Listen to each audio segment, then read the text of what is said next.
की जय। आनंद कंद भगवान की जय। श्री धाम के धनी की जय। श्री कृष्ण कन्हैया लाल की जय। जय जय श्री राधे।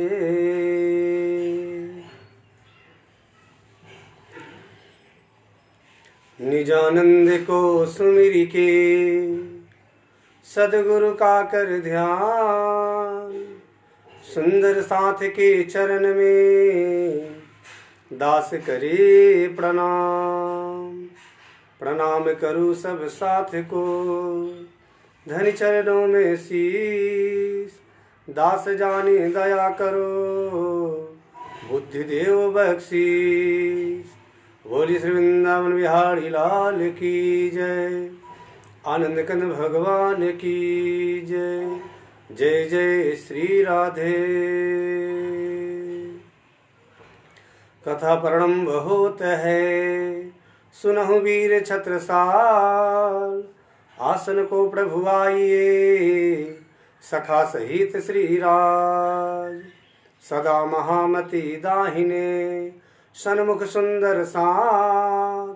नाम लेत छत्रसाल का शुभ होत सब कार्य। बोली श्री वृंदावन बिहारी लाल की जय। आनंद कंद भगवान की जय। जय जय श्री राधे। नमो विज्ञान रूपाय परमानंद स्वरूपिणे। कृष्णाय गोपीनाथाय गोविंदाय नमो नमः। सच्चिदानंद रूपाय विश्वोत्पत्त्यादि हेतवे। तापत्रय विनाशाय श्री कृष्णाय वयं नमः। श्री कृष्ण परमानंदं पुरुषोत्तम सतपते। माया अंधकार मारतंड मामुद्धारं भवार्णुवात्। चिदादित्यं किशोरांगं परेधामनि विराजितं। स्वरूपं सच्चिदानन्दं निर्विकारं सनातनम्। आनन्दकन्दं प्रभुदेवचन्द्रं व्रजेशरूपेण पुरापि जातं। प्रविश्य प्राप्तं प्रियप्राणनाथं परेशपुरनं सततं नमामि। ब्रह्मप्रिया जगन्नाय जातः सर्वस्वपाता भव सिन्धुत्राता। विज्ञानदाता निज धर्मधाता दिनैकबन्धो शरणं प्रपद्ये। ब्रह्मानन्दं परमसुखदं केवलं ज्ञानमूर्तिमं। द्वन्द्वातीतं गगनसदृशं तत्त्वमस्यादिलक्ष्यम्। एकं नित्यं विमलमचलं सर्वदा साक्षिरूपं। भवातीतं त्रिगुणरहितं सद्गुरु तन्नमामि। गुरुर्ब्रह्मा गुरुर्विष्णु गुरुर्देवो महेश्वर। गुरु साक्षात् परमं ब्रह्म तस्मै श्री गुरुवे नमः। तस्मै श्री गुरुवे नमः। अखण्डमण्डलाकारं व्याप्तमेन चराचरं तत्पदं दर्शितं येन तस्मै श्री गुरुवे नमः। तस्मै श्री गुरुवे नमः। बोली श्री सच्चिदानंद गुरुदेव की जय। धाम के धनी की जय। आनंद कंद भगवान की जय। जय जय श्री राधे। आप सभी कथाग्रसिक भक्तजन, आप सबका कथा में स्वागत है। आप सबों को जय श्री कृष्ण, जय श्री राधे, प्रणाम जी प्रणाम। आइए भक्त और भगवान की कथा, भागवत कथा में आज काल के गति का वर्णन, यानी ये सृष्टि कैसे उत्पन्न हुआ, कैसे उत्पन्न हो रहा है और कैसे सृष्टि चक्र चल रहा है, कैसे इसमें संपूर्ण प्राणी अपना अपना आयु भोग करते हैं, एक कीट से लेकर देवता तक, नारायण तक, इन सब की गति का वर्णन होगा विस्तार रूप में। और आज समय अनुसार आज षष्ठी देवी की पूजा है और साथ साथ भगवान भास्कर की भी पूजा है। अतः आप सबों को चैत्र नवरात्रि, हिंदू नववर्ष, षष्ठी देवी की पूजा और भगवान सूर्य की पूजा की हार्दिक शुभकामनाएं। जय श्री कृष्ण, जय श्री राधे।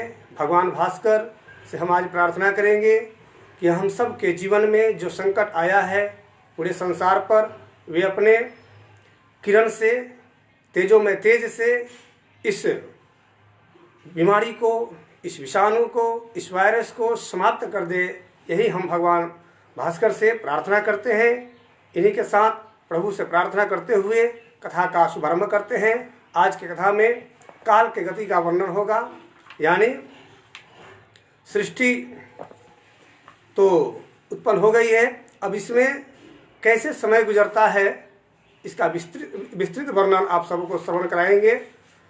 आइए सबसे पहले भगवान से हम प्रार्थना करते हैं कि हे प्रभु, आज पूरे विश्व ब्रह्मांड में हम सब पर विपदा आई है और इसमें एक और हम देखते हैं कि आज एक दूसरे से धीरे धीरे प्रेम, मैत्री, व्यवहार समाप्त होते जा रहा है।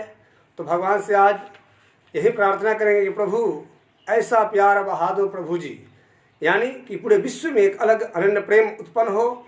संसार के तमाम लोग, संपूर्ण विश्व सृष्टि के लोग एक दूसरे से प्रेम करें, आदर से रहें, सम्मान से रहें। ये भावना, ये प्रार्थना भगवान श्री कृष्ण से करना है। तो आइए भगवान से यही प्रार्थना करते हैं। आप सब भी अपने स्थान पे जहाँ हैं वहीं से हमारे साथ स्वर में स्वर मिलाएंगे और प्रार्थना करेंगे प्रभु की। बोलिए श्री कृष्ण कन्हैया लाल की जय।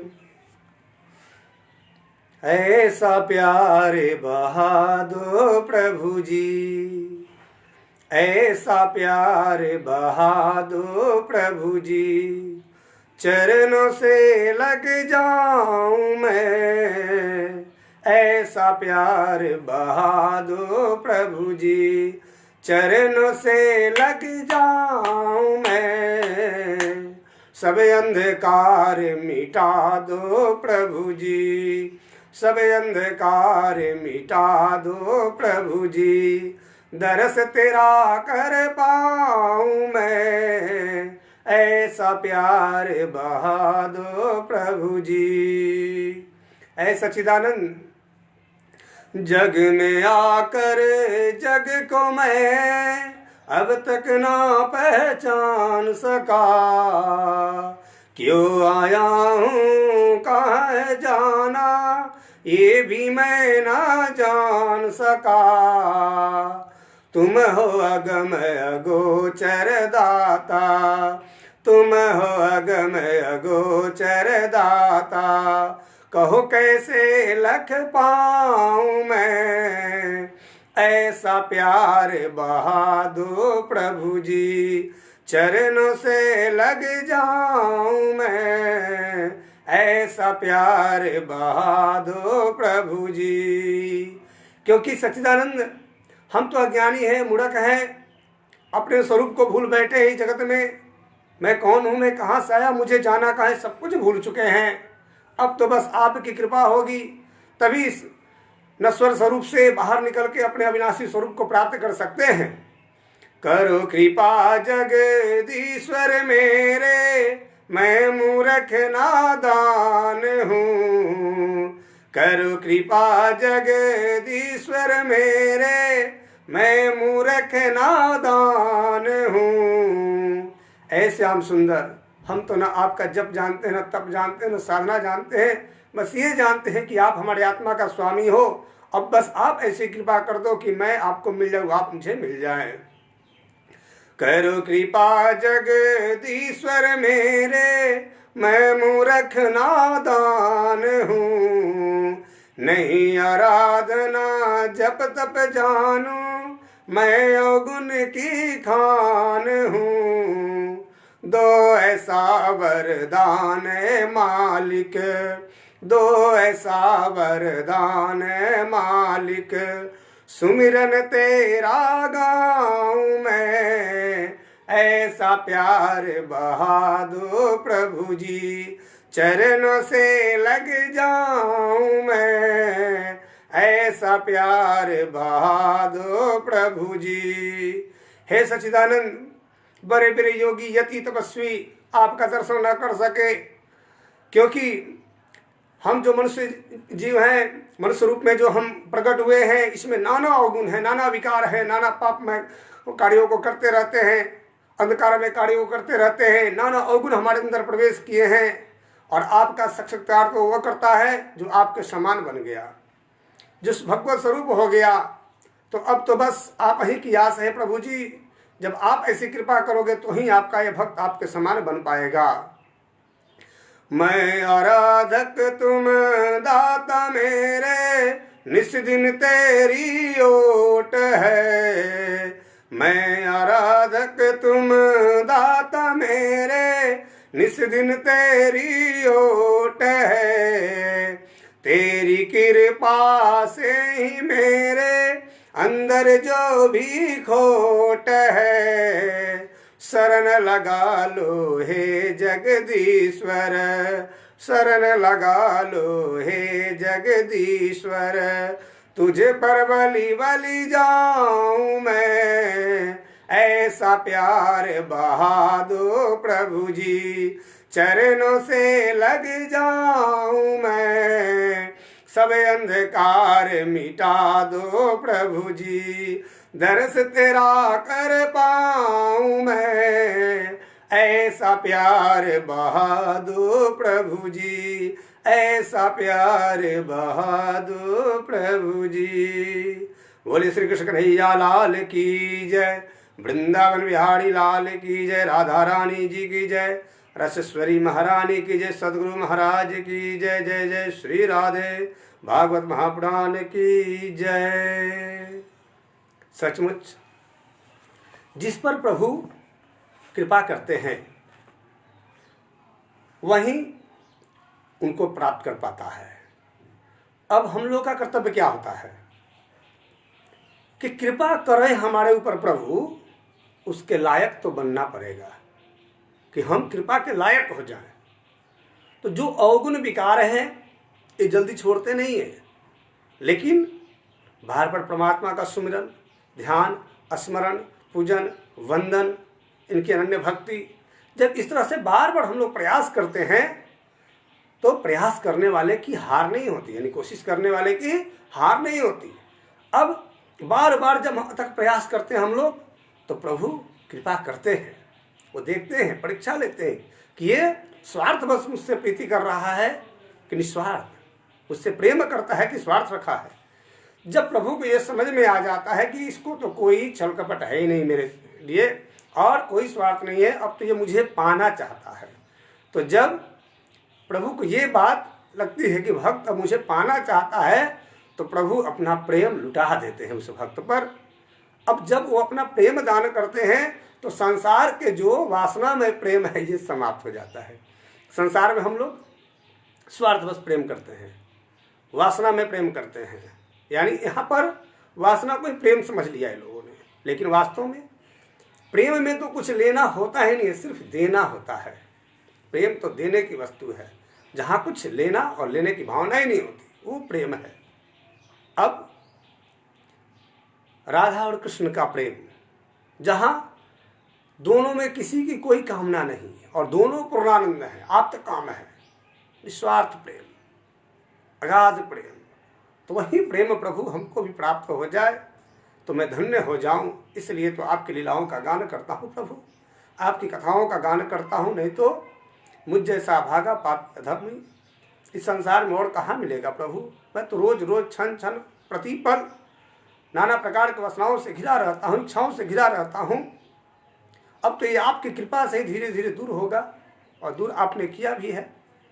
अब जब कुछ दूर हुआ है तभी तो आप करीब हुए हैं, लेकिन अभी और करीबी चाहिए, क्योंकि आप प्रत्यक्ष हमें बार बार मिले, ऐसी इच्छा है प्रभु।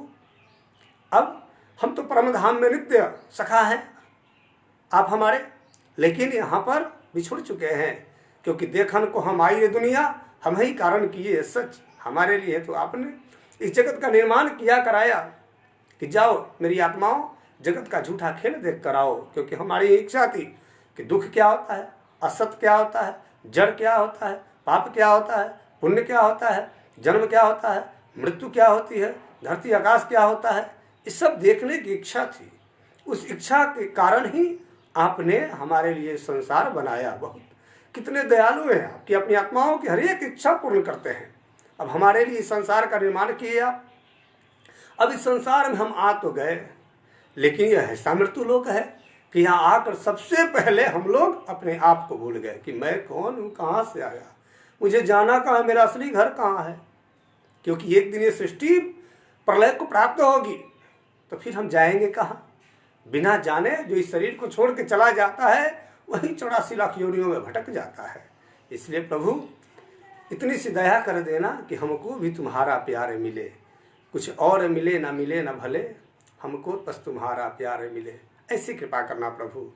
तो आज आपने जो सृष्टि बनाई है, अब उसके काल का गति का वर्णन, समय की गति का वर्णन, ये सृष्टि वर्णन अपने प्रेमी भक्तों को, आपके प्रेमी भक्तों को मैं श्रवण कराने जा रहा हूँ, ताकि इस गति को समझ के लोग आत्मचिंतन करने को उतारू हो जाए।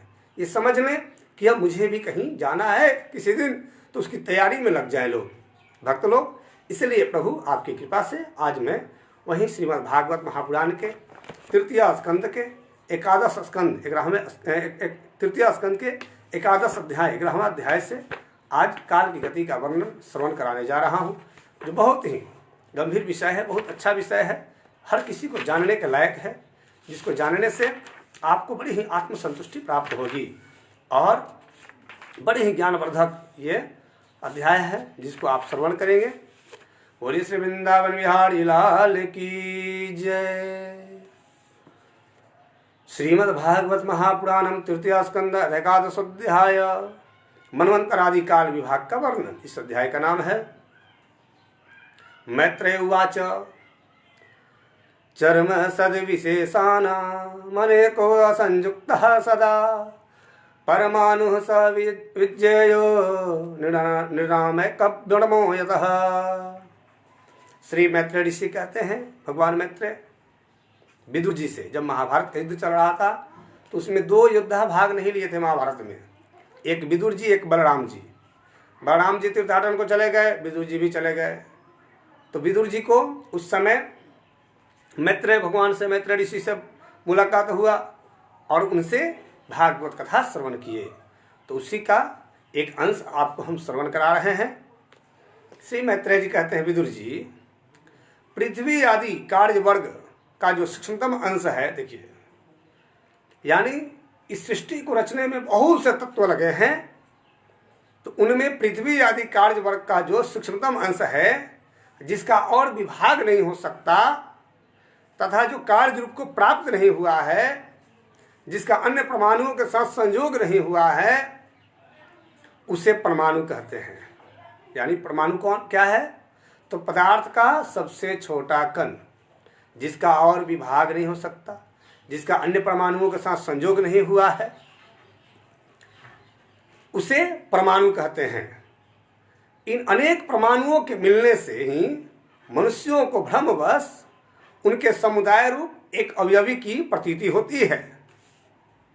यानी अनेक परमाणु जब मिलते हैं तो एक अवयवी की प्रतीति होती है। यह परमाणु जिसका सूक्ष्मतम अंश है, अपने सामान्य स्वरूप में स्थित उस पृथ्वी आदि कार्यों की एकता, समुदाय अथवा समग्र रूप का नाम परम महान है। इस समय उसमें न तो प्रलय आदि अवस्था भेद की स्फूर्ति होती है और न नवीन प्राचीन आदि काल भेद का भान होता है और न घटपट आदि वस्तु भेद की ही कल्पना होती है। एवं कालो अप्यानुमयितः सक्षम्य स्थल्ये च सतम समस्थान भुक्तया भगवान व्यक्तो व्यक्त भूविभवभू। कहते हैं साधु श्रेष्ठ, इस प्रकार यह वस्तु के सूक्ष्मतम और महत्तम स्वरूप का विचार हुआ। इसी के सदृश से परमाणु आदि अवस्थाओं में व्याप्त होकर व्यक्त पदार्थों को भोगने वाले सृष्टि आदि में समर्थ अक्षर ब्रह्म के एक पद अव्याकृत ब्रह्म यानी अव्यक्त स्वरूप भगवान काल की भी सूक्ष्मता और स्थूलता का अनुमान किया जा सकता है। कहते हैं, जो काल प्रपंच की परमाणु जैसी सूक्ष्म अवस्था में व्याप्त रहता है वह अत्यंत सूक्ष्म है और जो सृष्टि से लेकर प्रलय पर्यंत उसकी सभी अवस्थाओं का भोग करता है वो परम महान है, वो परम महान है। कहते हैं दो परमाणु मिलकर एक अणु होता है, दो परमाणुओं के मिलने से एक अणु होता है, और तीन अणुओं के मिलने से एक त्रसरेणु होता है। सुबह के समय जब भगवान भास्कर उदित होते हैं तो देखिएगा, आपके झरोखे से, खिड़की से या वेंटिलेटर से जो सूरज की किरणें आती हैं उसमें छोटे छोटे रजकण दिखाई देते हैं, धूलकण, उससे ही त्रसरेणु कहते हैं। दो परमाणु सबसे छोटा पदार्थ, दो परमाणु या दो से अधिक परमाणुओं के मिलने से एक अणु बना, और तीन अणुओं के मिलने से एक त्रसरेणु बनता है, जो सुबह के समय या कभी सूरज की किरणें जब आती हैं घर में तो छोटे छोटे धूलकण दिखाई देते हैं, वही त्रसरेणु हैं। ऐसे तीन त्रसरेणुओं को पार करने में सूर्य को जितना समय लगता है उसे त्रुटि कहते हैं। इससे 100 गुना समय काल वेद कहलाता है, इससे 100 गुना। और तीन वेद का एक लौ होता है, तीन लौ को एक निमेष, जिसमें पलक गिरती है, तीन लौ को एक निमेष और तीन निमेष को एक क्षण कहते हैं, यानी 3 बार पलक गिरे तो एक क्षण बीत गया। 5 क्षण की एक काष्ठा होती है और 15 काष्ठा का एक लघु, 15 लघु की एक नाड़िका दंड कही जाती है, और 2 नाड़िका का एक मुहूर्त होता है। और दिन के घटने बढ़ने के अनुसार दिन एवं रात्रि के दोनों संध्याओं, 2 मुहूर्तों को छोड़कर 6 या 7 नाड़िका का एक प्रहर होता है, 3 घंटा, यह याम कहलाता है, जो मनुष्य के दिन या रात का चौथा भाग होता है, यानी दिन और रात मिला के 8 प्रहर होते हैं। 6 पल तांबे का एक ऐसा बर्तन बनाया जाए जिसमें एक प्रस्थ यानी 1 अंजुली जल आ सके, और 4 मासे सोने की 4 अंगुल लंबी सलाई बनवाकर उसके द्वारा उस बर्तन के पेंदे में छेद करके उसे जल में छोड़ दिया जाए। जितने समय में एक प्रस्थ जल उस बर्तन में भर जाए, वह बर्तन जल में डूब जाए, उतने समय को एक नाड़िका कहते हैं। विदुर जी, मैत्रेय ऋषि कहते हैं कि 4-4 प्रहर के मनुष्य के दिन और रात होते हैं। 15 दिन रात का एक पक्ष होता है, जो शुक्ल और कृष्ण, ये 2 नाम से प्रसिद्ध है। शुक्ल पक्ष और कृष्ण पक्ष 15-15 दिन का होता है। इन दोनों पक्षों को मिलाकर एक मास होता है हम लोगों का, जो पितरों का एक दिन रात होता है। जैसे अभी हम लोग का शुक्ल पक्ष चल रहा है, और तो शुक्ल पक्ष जब होता है तो पितरों का दिन रहता है, इसलिए सभी शुभ कार्य शुक्ल पक्ष में ही अधिकतर किए जाते हैं। और जब कृष्ण पक्ष हम लोग का होता है तो पितरों का वहाँ रात रहता है पितरलोक में। ये पितरलोक कहाँ है? तो यहाँ से 400 कोस ऊपर, 400 कोस ऊपर ही क्यों, उसके नीचे क्यों नहीं? इसलिए कि 400 कोस तक पृथ्वी लोक होता है, यहाँ से ऊपर 400 कोस तक, 100 योजन तक पृथ्वी लोक में ही गिना जाता है। कैसे? इसका प्रमाण क्या है? इस धरती से जो भी वस्तु उछाली जाए और पुनः धरती पर आ गिरे, वो पृथ्वी लोक में है। यानी पृथ्वी की गुरुत्वाकर्षण शक्ति जो है वहां तक कार्य करती है, 100 योजन तक, यहां से 400 कोस ऊपर तक। इसका एक और प्रमाण है। एक बार की बात है कि अभिमन्यु के पुत्र परीक्षित के पुत्र जन्मेजय के पास एक बार वेद व्यास मुनि आए। उन्होंने कहा कि पुत्र, सब कुछ कुशल है ना? बोले कि हाँ, सब कुछ कुशल है गुरुजी।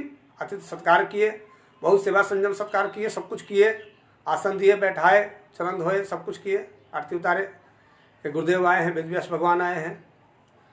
अब सब कुछ हो जाने के बाद जन्मेजय ने कहा कि गुरुवर, आपने तो अपने आंखों से महाभारत देखा है, हमें कुछ ऐसा अद्भुत दृश्य बताइए जो सुनने के बाद विश्वास न हो, अविश्वसनीय लगे। ऐसा कुछ घटना घटा हो, क्योंकि महाभारत के युद्ध में एक से एक प्रतापी राजा, बड़े बड़े वीर योद्धा शामिल हुए थे। हम उनमें से कुछ विचित्र बातें सुनना चाहते हैं जो सुनने में सचमुच अविश्वसनीय लगे। तब इस पर वेद व्यास जी ने कहा कि देखो ना, तुम्हारे परदादा थे, उनका नाम था भीम, उनका नाम था भीम दादा। अब तो कहे क्या था उसमें उनमें विशेष? तो बोले कि वो हाथियों के पूंछ पकड़ के इतना ऊपर फेंक दिए कि आज तक नीचे नहीं गिरा, आज तक नीचे नहीं गिरी हाथियां। बोले कि गुरुजी मैंने झूठ बोलने के लिए नहीं कहा था, मैंने कहा था कि अविश्वसनीय बात बताइए, भला ऐसे भी हो सकता है क्या कि हाथी का पूंछ पकड़ के कोई इतना ऊपर फेंक दे कि आज तक नीचे नहीं गिरे? बोले कि हाँ, ये सत्य घटना है। और यही नहीं, यहां से हाथियों का पूंछ पकड़ कर लंका में फेंक देते थे वो। लंका में? यहां से? तो हाँ, श्रीलंका में। बोले कितनी भीड़ थे। राजा जनमेजय ने कहा कि ये मानने योग्य बात नहीं है, मैं भी वीर हूं, मैं भी राजा हूं, मैं भी योद्धा हूं, प्रक्रमी हूं, बलशाली हूं, ज्यादा से ज्यादा हो सकता है तो बैठे हुए हाथी को धीरे से हिला सकता हूं, और क्या हो सकता है। हमसे भी ज्यादा बलवान अगर हमारे पिताजी थे राजा परीक्षित, तो बैठे हुए हाथी को इधर से उधर घुमा सकते थे। उनसे भी ज्यादा वीर उनके पिता अभिमन्यु थे, तो बैठे हुए हाथी को उठा सकते थे। उनसे भी ज्यादा उनके पिता भीमसेन बैठे हुए हाथी को लेके एक बार उठा के घूम सकते थे, लेकिन पूंछ पकड़ के इतना ऊपर फेंक दे कि आज तक नीचे न गिरे, ये अविश्वसनीय लगता है। इस पर गुरुदेव ने कहा कि हाँ बेटा, ये अविश्वसनीय बात है, तुमने तो पूछा ही था कि ऐसी घटना बताइए जो अविश्वसनीय लगे। तो सचमुच ये लगता है अविश्वसनीय, लेकिन ये सत्य है। बोले कैसे? तो बोले कि तुमको देखना है तो दिखा दूंगा मैं। बोले दिखा देंगे? तो हाँ दिखा देंगे। तो जहां युद्ध हुआ था महाभारत का युद्ध, उसी रण क्षेत्र में जनमेजय को ले गए और वहां आसन लगा के बैठ गए, और जितने लाखों हाथियों को युद्ध में भीमसेन ने आकाश में फेंक दिया था, वे हाथियां सर गल गई थी ऊपर ही। अब उन हाथियों का आवाहन कर दिए, उन मुर्दों का। अब जैसे ही अखाड़े किया वेद व्यास जी ने, अब ऊपर से लाशों का अंबार लग गया नीचे, धनाधन धनाधन ऊपर से हाथियों के सरे गले शरीर गिरने लगे उस रणभूमि में। अब इतना बदबू वहां फैला, इतना बदबू फैला कि जनमेजय से बर्दाश्त नहीं हुआ। वह वेद व्यास जी का पैर पकड़ के लगा झकझोरने की, महाराज बस कीजिए गुरुजी, ये हाथियां जहां से आई है जल्दी वहां वापस कीजिए, अन्यथा हमारा पूरा भारत प्रदेश ही रोगी हो जाएगा, ये तो बहुत गंदगी है, बहुत बदबू आ रहा है। बोले देख लिया? तो हाँ देख लिया, जल्दी, अब देर मत कीजिए, भेजिए यहाँ से। तो वेद व्यास जी ने फिर अपने तपोबल से वहीं वापस कर दिया अंतरिक्ष में। अब जनमेजय पूछता है कि ये हाथियां नीचे क्यों नहीं गिरी? तब वेद व्यास जी महाराज कहते हैं कि यहां से 400 कोस तक पृथ्वी लोक है, 100 योजन। पृथ्वी का गुरुत्वाकर्षण शक्ति जो है 100 योजन तक कार्य करता है आकाश में, इसलिए उसके ऊपर पक्षी विमान जल्दी नहीं जाते हैं। अब आज के आधुनिक विज्ञान में उसके ऊपर कुछ भेजना हो तो विशेष रॉकेट इत्यादि, अंतरिक्ष इत्यादि अंतरिक्ष यान बना के भेजे जा रहे हैं विशेष रूप से, लेकिन अन्य साधारण पक्षी विमान उसके ऊपर नहीं जा सकते हैं, क्योंकि ऊपर जो जाएंगे तो फिर लौटेंगे नहीं, ऊपर जो जाएंगे फिर नीचे नहीं आएंगे। तो ये बात है। तो कहते हैं उसके आगे 400 कोस ऊपर अंतरिक्ष लोक होता है, पितृलोक होता है, जहाँ अरिमा आदि पितृ निवास करते हैं। तो हम बात कर रहे थे उत्तरायण और दक्षिणायन की। तो हम लोगों का 1 महीना और पितरों का 1 दिन रात बराबर होता है। कहते हैं ये दोनों ऐन मिलकर देवताओं के 1 दिन रात होते हैं। और कहते हैं,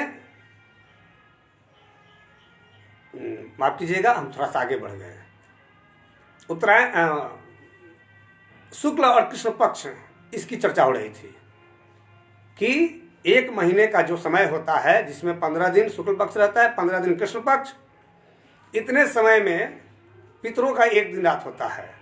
ऐसे कर कर के 12 महीने होते हैं। 12 महीने में 1 ऋतु 2 मास की होती है, 6 ऋतुएं आती है, और इसमें 2 अयन होता है 1 वर्ष में, उत्तरायण और दक्षिणायन। कहते हैं अब हम लोग का एक वर्ष और देवताओं का एक दिन रात होता है। जैसे कि हम लोग का एक महीना और पितरों का एक दिन रात, उसी तरह हम लोगों का एक वर्ष जब व्यतीत होता है तो हमारे देवताओं का, स्वर्ग में रहने वाले, जनलोक महरलोक में रहने वाले देवताओं का एक दिन रात होता है, स्वर्ग में रहने वाले देवताओं का। अब जितने दिन तक हम लोग का उत्तरायण रहता है उतने समय तक देवताओं का दिन रहता है। जितने दिन तक हम लोग का दक्षिणायन रहता है उतने समय तक देवताओं का रात रहता है। यानी उनका एक दिन रात और हम लोग का एक साल व्यतीत हो जाता है। कहते हैं ये दोनों एन मिलकर देवताओं के एक दिन रात होते हैं तथा मनुष्य लोक में ये वर्ष कहलाते हैं। एक वर्ष जिसमें 6 ऋतुएं व्यतीत हो जाती है। ऐसे 100 वर्ष की आयु परम आयु मनुष्य की कही गई है। हमारा अथर्ववेद भी कहता है कि जो मनुष्य 100 वर्ष तक नहीं जीता है वो प्रेत योनि को प्राप्त हो जाता है, तो 100 वर्ष से पहले उसको आगे जाने नहीं दिया जाता है। अतः उतने समय तक वो प्रेत योनि में नाना प्रकार की योनि भटकता है। इसलिए मनुष्य को योग, साधन, तप, सात्विक आहार, संयमित जीवन जीकर 100 वर्ष जीना चाहिए। कम से कम 100 वर्ष जीने का पूरा प्रयास करना चाहिए। तो उसके लिए क्या करना होगा? ब्रह्मचर्य का पालन करना होगा, तप करना होगा, साधन करना होगा, भजन करना होगा और सात्विक परिमित आहार लेना होगा। बहुत ज्यादा न खाना, बहुत कम न खाना, समय से भोजन करना, समय से शयन करना, समय से जगना, इन सब नियमों को धारण करना होगा। कहते हैं चंद्रमा आदि ग्रह, अश्विनी आदि नक्षत्र और समस्त तारामंडल का अधिष्ठाता काल स्वरूप भगवान सूर्य परमाणु से लेकर संवत्सर पर्यंत काल में 12 राशि रूप संपूर्ण भुवन कोश का निरीक्षण किया करते हैं। सूर्य, बृहस्पति, सवन, चंद्रमा और नक्षत्र संबंधी महीनों के भेद से यह वर्ष ही संवत्सर, परिवत्सर, इरावत्सर, अनुवत्सर और वत्सर कहा जाता है। इन 5 प्रकार के वर्षों की प्रवृत्ति करने वाले भगवान सूर्य की उपहार आदि समर्पित करके पूजा करनी चाहिए। ये सूर्यदेव पंचभूतों में तेजस स्वरूप हैं और अपनी काल शक्ति से बीज आदि पदार्थों को अंकुर उत्पन्न करने की शक्ति को अनेक प्रकार से कार्योन्मुख करते हैं, तब जाके यहाँ अन्न पैदा होता है। ये पुरुषों की मोह निवृत्ति के लिए उनकी आयु का क्षय करते हुए आकाश में विचरण करते हैं कि इससे भी मनुष्य जाति देख के सीखे कि एक एक दिन आपका व्यतीत हो रहा है। मान लो आप 100 वर्ष जियोगे तो 100 वर्ष और एक साल में कितना? 365 दिन। 365 दिन में आप 100 वर्ष से गुना करोगे तो 36,000 से कुछ ज्यादा समय होगा, 500 दिन ऐसा कुछ होगा। तो अब आप सोच लो कि कितना दिन जी लिए हो। अगर आप 50 वर्ष के हो तो आधा तो जी लिए हो, 18,000 दिन जी लिए हो। अब 18,000 दिन जीना है, अगर 100 वर्ष जियोगे तब। अब इतने समय में आपको कम से कम समय मिला है, इतने कम समय में कैसे आप अपनी समस्त आवश्यकताओं की पूर्ति कर लोगे, समस्त इच्छाओं की पूर्ति कर लोगे? ये कुछ भी संभव नहीं है। इसलिए क्या करना चाहिए कि एक दिन भी व्यर्थ नहीं बिताना चाहिए। एक दिन भी व्यर्थ नहीं बिताना चाहिए, क्योंकि जो समय गुजर रहा है वापस नहीं आने वाला है। अब इसलिए एक एक दिन को महत्वपूर्ण समझते हुए अपने दैनिक जीवन को बड़ी ढंग से व्यतीत करना चाहिए और इसी में प्रयास करना चाहिए कि परमात्मा की प्राप्ति हो जाए। जय श्री राधे। परमात्मा की प्राप्ति भी हो जाए। बहुत कम समय मिला है और कहते हैं ये पुरुषों की मोह निवृत्ति के लिए उनकी आयु का क्षय करते हुए आकाश में विचरते रहते हैं तथा यही सकाम पुरुषों को यज्ञ आदि कर्मों से प्राप्त होने वाले स्वर्ग आदि मंगलमय फलों का विस्तार करते हैं। जितने भी हम लोग सकाम कर्म, दैनिक पूजा पाठ, व्रत, उपवास, दान, पुण्य, धर्म, कर्म ये सब करते हैं, उन सब का फल ये भगवान भास्कर हम लोगों को प्रदान करते हैं। आज उनकी पूजा है और साथ में षष्ठी देवी की भी पूजा है। भगवान भास्कर आप सबों को दीर्घायु करें, स्वस्थ करें, निरोग करें और संसार पर आई हुई भारी संकट विपदा को अपने तेज किरणों से नष्ट कर दे, यही हम भगवान भास्कर से प्रार्थना करते हैं। कहते हैं अब विदुर जी ने पूछा, मुनिवर आपने देवता, पितर और मनुष्यों की परम आयु का वर्णन तो किया, अब जो संकादिक ज्ञानी मुनिजन त्रिलोकी से बाहर कल्प से भी अधिक काल तक रहते हैं, उनकी भी आयु का वर्णन कीजिए। आप भगवान काल की गति भली भांति जानते हैं, क्योंकि ज्ञानी लोग अपनी योग सिद्धि दिव्य दृष्टि से सारे संसार को देख लेते हैं। मैत्र उवाच कृतं त्रेता द्वापरम च कलिश्चेति चतुर्युगम दिव्य द्वादश वर्ष सावधानम निरूपितम। विदुर जी, सतयुग, त्रेता, द्वापर और कली, ये 4 युग अपनी संध्या और संध्यांशों के सहित, इन संध्यांशों के सहित देवताओं के 12 सहस्र वर्ष तक रहते हैं, ऐसा बतलाया गया है। इन सत्य आदि चारों युगों में क्रमशः 4, 3, 2 और 1 सहस्र दिव्य वर्ष होते हैं। इसका विस्तृत वर्णन आपको अभी हम सुनाएंगे। और प्रत्येक में जितने सहस्र वर्ष होते हैं उससे दुगने 100 वर्ष उनकी संध्या और संध्यांशों में होते हैं। कहते हैं युग की आदि में संध्या होती है और अंत में संध्यांश। इनकी वर्ष गणना सैकड़ों की संख्या में बतलाई गई है। कहते हैं प्रत्येक युग में एक एक विशेष धर्म का विधान किया गया है। सतयुग में मनुष्यों में धर्म अपने चारों चरणों से रहता है। फिर अन्य युगों में एक एक चरण छिन्न होने लगता है। प्यारे विदुर जी, त्रिलोकी से बाहर, यानी त्रिलोकी मतलब नीचे के 7 पताल, अतल, वितल, सुतल, तलातल, महातल, रसातल, पताल, फिर ये मृत्यु लोक जहां हम लोग रहते हैं, फिर इसके आगे भूअर लोक जहां पितर लोग रहते हैं, फिर इसके आगे स्वर्ग लोक जहां पर देवता लोग रहते हैं, यहां तक त्रिलोकी कहा जाता है। भूअर लोक, स्वर्ग लोक और पताल लोक। इसके ऊपर त्रिलोकी से बाहर महर लोक जहां पर यमराज रहते हैं, उसके आगे जन लोक जहां ब्रह्मा जी के लड़का लोग रहते हैं, इसके आगे तप लोक जहां तो बड़े बड़े तपस्वी जाते हैं, इसके आगे सत्य लोक जहां वैकुंठ है, कैलाश है, ब्रह्मलोक है, तीनों लोक एक ही लोक में है। कहते हैं प्यारे विदुर जी, त्रिलोकी से बाहर महर लोक से ब्रह्मलोक पर्यंत यहाँ की 1 सहस्र चतुर्युगी का 1 दिन होता है। यानी हम लोगों का 1000 बार। इसको और विस्तार से समझाते हैं आपको, तब आपको बढ़िया समझ में आएगा। आप लोग जुड़े रहे हैं। एक मिनट का समय लेंगे, आपसे ब्रेक लेंगे, उसके बाद फिर आपसे जुड़ते हैं।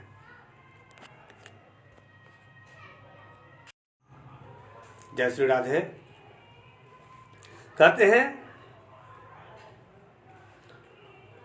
प्यारे विदुर जी, पर्यंत ब्रह्मलोक पर्यंत यहाँ की 1 सहस्र चतुर्युगी का 1 दिन होता है। यानी यहाँ पर 1000 बार चारों युग व्यतीत होता है, तो वहां सिर्फ 1 दिन होता है। आज के यहाँ ब्रह्मा जी के लड़का लोग के यहाँ पर, या ब्रह्मा जी के यहाँ ब्रह्मलोक में भी हम लोग का 1000 बार चारों युग व्यतीत हो जाता है। सतयुग, त्रेता, द्वापर, कली, तो वहां सिर्फ 1 दिन होता है। यही बड़ी रात्रि भी होती है।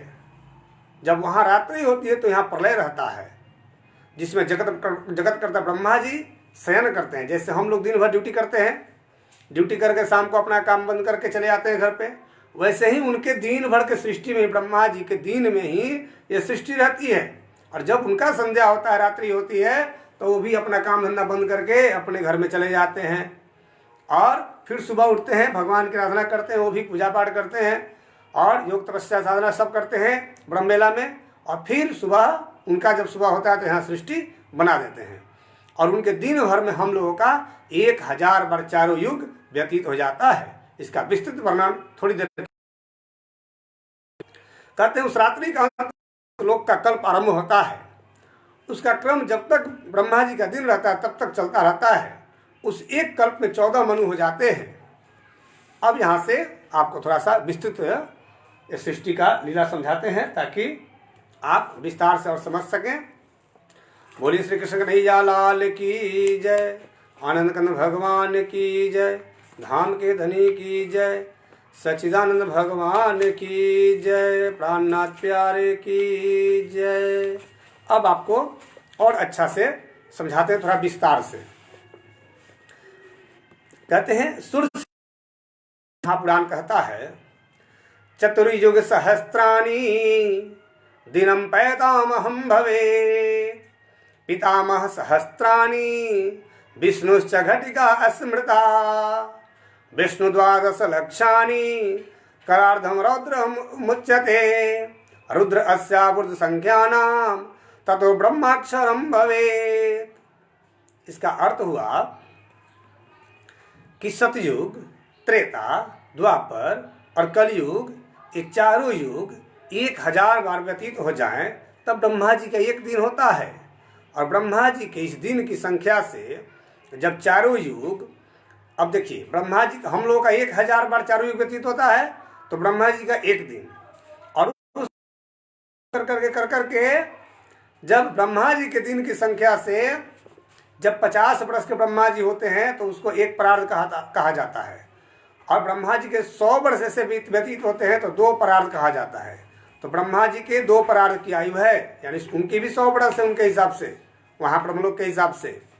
और वो भी जब 100 वर्ष के हो जाते हैं तो काल के काल में समा जाते हैं, फिर दूसरे ब्रह्मा बन जाते हैं, दूसरे लोग ब्रह्मा आ जाते हैं, फिर सृष्टि नहीं होती है। कहते हैं अब इस तरह से 1000 बार जब ब्रह्मा जी के इस दिन की संख्या से चारों युग 1000 बार व्यतीत होते हैं, तब विष्णु जी के एक घटिका का समय होता है।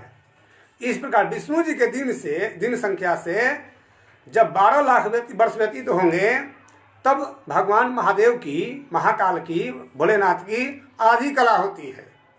आधी कला 1 दिन 1 मिनट छोड़िए। रुद्र की दिन संख्या से जब 10 करोड़ चतुर्युगी व्यतीत होगी, अब भगवान भोलेनाथ का भी ऐसे एक दिन होता है। अब उनके हिसाब से जब 10 करोड़ बार चारों युग व्यतीत हो जाएगा तब प्रकृति से परे अपर प्रणव ब्रह्म का एक निमेष होता है, ज्योति स्वरूप का। फिर ब्रह्मा, विष्णु, रुद्र, शिवादि की उम्र काल उनकी अपनी अपनी गिनती से 100 साल ही होती है। अतः ततो ब्रह्माक्षरम भवेत्, उस समय अविनाशी सृष्टि से परे जिसने जगत बनाया उस अविनाशी ब्रह्म जिन्हें कहा जाता है अव्याकृत अक्षर ब्रह्म, उनका एक पलक गिरता है। अब इसको और विस्तार से समझिए। सतयुग की आयु 17,28,000 वर्ष होती है। सतयुग की आयु 17,28,000 वर्ष। त्रेता की आयु 12,96,000 वर्ष। द्वापर की आयु 8,64,000 वर्ष। कलयुग की आयु 4,32,000 वर्ष। ये सबको जब मिलाएंगे तो हो जाएगा आपको 43,20,000 वर्ष। ये सबको जोड़ेंगे तो सतयुग की आयु 17,28,000 वर्ष, त्रेता 12,96,000 वर्ष, कलयुग 8,64,000 वर्ष। सतयुग द्वापर, पहले सतयुग है 17,28,000 वर्ष का, त्रेता 12,96,000 वर्ष का, द्वापर 8,64,000 वर्ष का, कलयुग 4,32,000 वर्ष का। इस सबको मिलाएंगे तो हो जाएगा 43,20,000 वर्ष। अब जब इतना होता है हम लोगों का, तब देवता लोग के 12,000 वर्ष होते हैं। देवताओं के 12,000 वर्ष होते हैं इतने समय में, और हम लोग का हो गया 43,20,000 वर्ष। इस तरह 1000 बार जब चारों युग व्यतीत हो जाता है तब सतलोक में रहने वाले ब्रह्मा जी का सिर्फ एक दिन होता है। और जब उनका दिन पूरा हो जाता है तो रात्रि शुरू हो जाती है। जैसे उनकी रात्रि शुरू हो जाती है, यहाँ पर प्रलय हो जाता है। तो 4 प्रकार के प्रलय होते हैं: नित्य प्रलय, नैमित्तिक प्रलय, प्राकृतिक प्रलय, आत्यंतिक महाप्रलय। अब नित्य प्रलय क्या है? हम लोगों का रोज पैदा होना, बढ़ना, घटना, बदलना, नष्ट होना, ये नित्य प्रलय है। नैमित्तिक प्रलय, जब ब्रह्मा जी का एक दिन व्यतीत होता है तो ब्रह्मा जी के एक दिन में यहाँ पर 1000 बार चारों युग व्यतीत हो जाते हैं। तो उस समय ब्रह्मा जी के एक दिन पूर्ण होने पर जो प्रलय होता है उसे नैमित्तिक प्रलय कहते हैं। फिर ब्रह्मा जी जब सुबह उठते हैं फिर सृष्टि बनाते हैं। ये रोज का उनका काम है। ऐसे करते करते जब ब्रह्मा जी 100 वर्ष के हो जाते हैं तो उनकी भी आयु समाप्त हो जाती है। और उस समय होता है प्राकृतिक प्रलय। तो उस समय प्राकृतिक प्रलय में जिन जिन तत्वों से सृष्टि रचना होती है वो सारे तत्व प्रकृति में विलीन हो जाते हैं। कौन कौन से? 5 तत्व, पृथ्वी जल अग्नि वायु आकाश, 5 तन्मात्रा, शब्द स्पर्श रूप रस गंध और 10 इंद्रियां, 11वां मन, ये सब सारे तत्व प्रकृति में समा जाते हैं। इसमें 14 लोक, 8 आवरण, ओमकार गायत्री, निराकार, यानी स्थूल और सूक्ष्म सब कुछ विलीन हो जाते हैं और सब प्रकृति में समा जाते हैं। फिर ऐसे कर करके फिर चौथा प्रलय आता है, महाप्रलय। नित्य प्रलय, नैमित्तिक प्रलय, प्राकृतिक प्रलय और महाप्रलय। महाप्रलय में क्या होता है? प्रकृति और पुरुष यानी आदि शक्ति और आदि पुरुष नारायण, इनका भी 100 वर्ष हो जाता है एक एक दिन कर करके ऐसे ऐसे। जब इनका भी 100 वर्ष पूर्ण होता है तब होता है महाप्रलय। उस महाप्रलय में क्या होता है? उस महाप्रलय में 5 तत्व, 3 गुण, 14 लोक, अष्टावरण, ओमकार गायत्री, निराकार ब्रह्म, प्रकृति पुरुष सब का विनाश हो जाता है। नारायणश्च शंभुश्च सहृत्य स्वगुणान् सर्वे शुद्र विष्णवः महाविष्णु प्रकृत्यां च सचैवं परमात्मनि।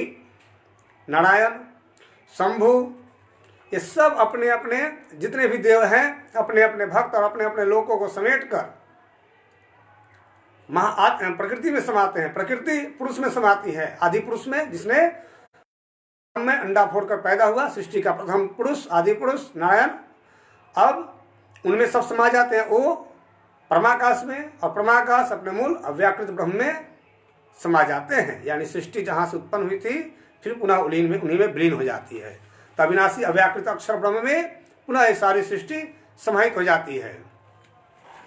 कहते हैं अब प्रकृति से परे जो अव्याकृत अक्षर ब्रह्म है तो उनका एक पलक जब गिरता है तो यहाँ 10 लाख बार सब सृष्टि में सबसे ज्यादा दिन जीने वाले आदिशक्ति आदि पुरुष नारायण और भगवान शिव, ये 10 लाख बार 100 वर्ष होके पैदा होके मर जाते हैं। 10 लाख बार इनका जन्म हो जाता है।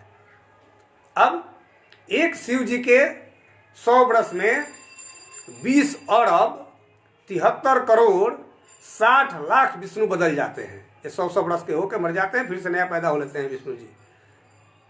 फिर से सुनिए, एक शिव जी के 100 वर्ष में 20 अरब 73 करोड़ 60 लाख विष्णु बदल जाते हैं। 100 वर्ष के होके अपनी आयु भोग के चले जाते हैं, फिर दूसरे विष्णु आके जन्म ले लेते हैं भगवान से।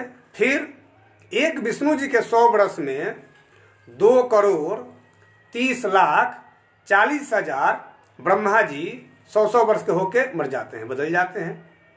एक विष्णु जी के 100 वर्ष में 2 करोड़ 30 लाख 40 हजार ब्रह्मा जी बदल जाते हैं।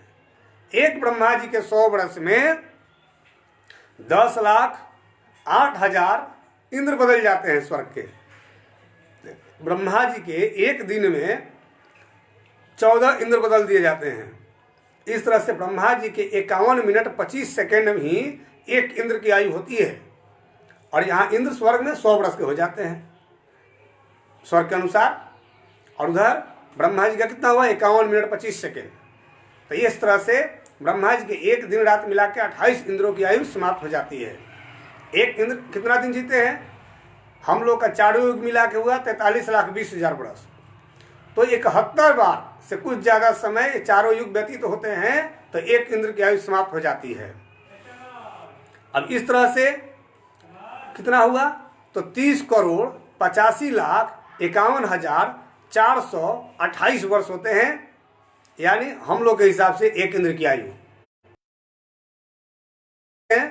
30 करोड़ 85 लाख 71 हजार 428 वर्ष। और एक इंद्र के 100 वर्ष में 8 लाख 57 हजार 100 जन्म। अगर हम लोग 100 वर्ष जी हैं, 100 वर्ष जी हैं, तो एक इंद्र के आयुष काल में 8 लाख 57 हजार 100 जन्म कलयुग के मनुष्य की आयु की गिनती से व्यतीत होते हैं। इस तरह से समझना चाहिए। अब सोचिए जरा, ये सृष्टि लीला कितनी विचित्र है। इसलिए अब जितने भी लोग परमात्मा की भक्ति नहीं करते हैं उनका क्या गति होगा, और जितने विभिन्न देवताओं की उपासना में फंसे हुए लोग हैं, विभिन्न पूजा पाठ व्रत उपवास रोज बहुत करते हैं और परमात्मा की उपासना करते ही नहीं है, जो अविनाशी ब्रह्म है, सच्चिदानंद परब्रह्म है। तो जो लोग भी सच्चिदानंद ब्रह्म से दूर हैं उनकी क्या गति होगी। केचित रुद्रे रहो केचित रौद्रे सक्त तथा पड़े अन्य कर्मता जीवा भ्रमंती च मुहुर। जितने विधान पुण्य धर्म कर्म करने वाले लोग हैं और विभिन्न देवताओं की उपासना में फंसे हुए लोग हैं और जो परमात्मा से विमुख हैं, ये सब लोग संसार में अज्ञानवश, कोई तो शिव जी की उपासना में मस्त है, कोई विष्णु जी की उपासना में मस्त है, कोई सूर्य की उपासना में मस्त है, कोई गौरी गणेश की उपासना में मस्त है, और इनको ही लोग पूर्ण ब्रह्म परमात्मा मान लेते हैं। इनको ही परमात्मा मान लेते हैं देवताओं को, लेकिन परमात्मा ये लोग है नहीं, ये तो काल के काल में पड़े हुए हैं और इन्हीं की उपासना में तल्लीन हो जाते हैं। कुछ लोग इनको भी छोड़कर नाना प्रकार के पाथरी विकारों की पूजा करते हैं, कुछ उनको भी छोड़कर चमत्कारिक भक्तों के फेरे में पड़ जाते हैं। बाबा करोड़पति बना दो, बाबा लखपति बना दो, बाबा अफसर बना दो। अरे बाबा कैसे बनाएंगे, बाबा बन जाते तो यहाँ क्या करते। यानी लोग इसमें भी भूले रहते हैं। तो ऐसे भी अज्ञानी लोग हैं जो चमत्कारिक भक्तों को ही भगवान मान लेते हैं। लेकिन यह याद रखना होगा, जो पूत किसी का होता है सो तो साहेब नहीं, और जो साहेब सबका होता है वो पूत किसी का नहीं। परमात्मा जन्म नहीं लेते हैं, परमात्मा प्रकट होते हैं। परमात्मा सारी सृष्टि को उत्पन्न करते हैं, उनको कौन पैदा करेगा। इसलिए परमात्मा प्रकट होते हैं, परमात्मा जन्म नहीं लेते हैं कभी। और जो जन्म लिया माँ के मलमूत्र से, पिता के मलमूत्र से, वो भगवान नहीं होता। विशेष पुरुष हो सकता है, विशेष व्यक्ति हो सकता है, लेकिन भगवान नहीं। भगवान का दर्जा भी देने से भगवान का अपमान होता है।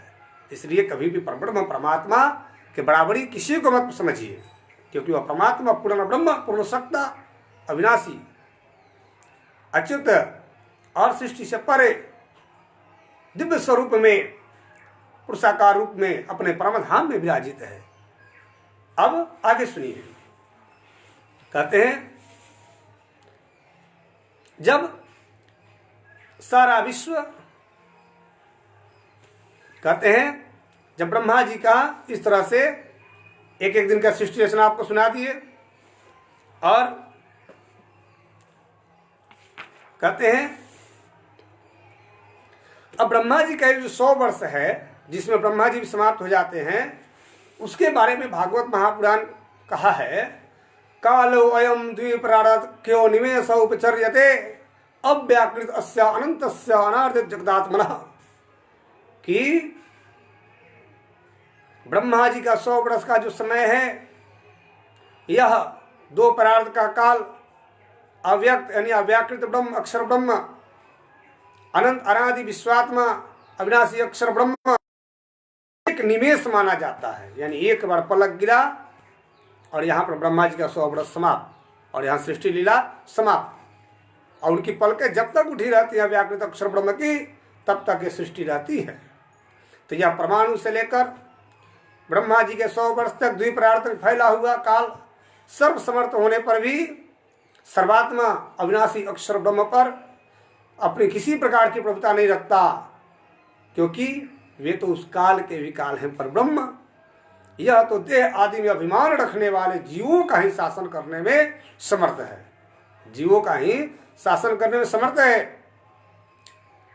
कहते हैं विकार सहित युक्त विशेषादि विरावृता अंडकोशो बहिरयम् 50 कोटि विस्तृत।